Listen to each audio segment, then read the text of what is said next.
जल। जल का नाम सुनते ही हमारे मन मस्तिष्क में नदी, वर्षा की रिमझिम, जलप्रपात या अपने घर के नल के बारे में हम सोचने लगते हैं। जल हमारे जीवन का अति आवश्यक तत्व है। जल के बिना जीवन की कल्पना भी नहीं की जा सकती। सोचो, यदि आपको प्यास लगी है और प्यास बुझाने के लिए आपको कोई अन्य पदार्थ दे दिया जाता है, तो क्या आपकी प्यास बुझेगी? प्यास बुझाने के लिए केवल जल ही आवश्यक होता है। वर्षा ऋतु में जहाँ चारों ओर नदी नाले जल से भरे होते हैं, तो वहीं ग्रीष्म ऋतु तक ये सूखे दिखाई देने लगते हैं। आइए अब जानते हैं जल चक्र के बारे में। जिस प्रक्रम में जल लगातार अपने स्वरूप को बदलता रहता है और महासागरों, वायुमंडल एवं धरती के बीच चक्कर लगाता रहता है, उसको जल चक्र कहते हैं। सरल शब्दों में कहें तो पृथ्वी पर जो पानी है, वही पानी चारों तरफ घूमता रहता है, जिसे जल चक्र कहते हैं। वाष्पीकरण। वाष्पीकरण जल चक्र की एक महत्वपूर्ण क्रिया है।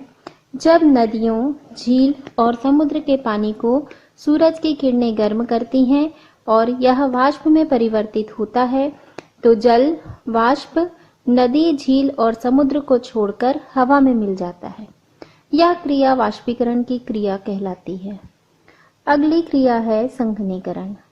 जल वाष्प वायु में ठंडा होता है और पुनः द्रव के रूप में परिवर्तित होता है, जो बादल का रूप धारण करता है। इसे संघनीकरण की क्रिया कहते हैं। अवक्षेपण। यह जल चक्र की अगली क्रिया है। अवक्षेपण उस स्थिति में होता है जब बहुत सारा जल संघनीभूत हो जाता है और वायु इसे लंबे समय तक पकड़कर नहीं रख सकती।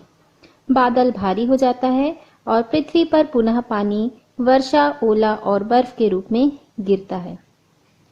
अगली क्रिया है संकलन। जब पानी पृथ्वी पर पुनः अवक्षेपण के रूप में गिरता है, तो यह समुद्र, झील, झरने, नदियां या भूतल जल का हिस्सा बन जाता है, जिसे पौधे और जीव जंतु पीने में इस्तेमाल करते हैं। यह धरती पर समुद्र, झील या झरने में बहता है, जहां से फिर जल चक्र की क्रिया प्रारंभ होती है।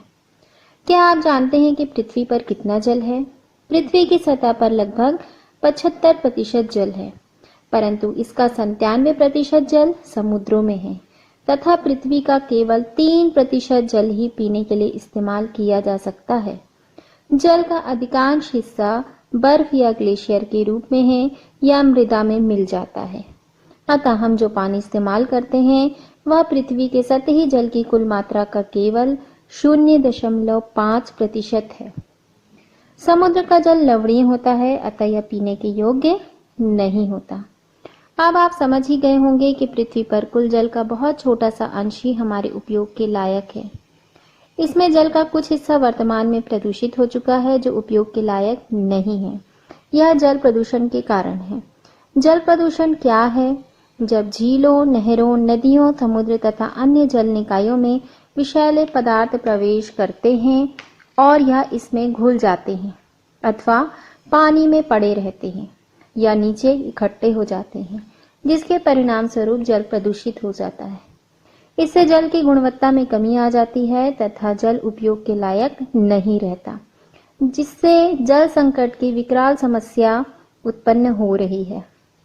वर्षों से बढ़ती जनसंख्या, औद्योगिकरण में वृद्धि, कृषि विस्तार होने से जल की मांग निरंतर बढ़ती जा रही है। लिहाजा हमें भविष्य के लिए जल संरक्षण के बारे में गंभीरता से सोचना होगा। इसके लिए विभिन्न कार्यों पर कार्य करने की जरूरत तो है ही, परंतु हम स्वयं छोटी छोटी बातों का ध्यान रखकर जल संरक्षण का कार्य कर सकते हैं। जल एक अमूल्य धरोहर है, जिसे हम सबको अपने और अपने भविष्य के लिए बचा के रखना नितांत आवश्यक है।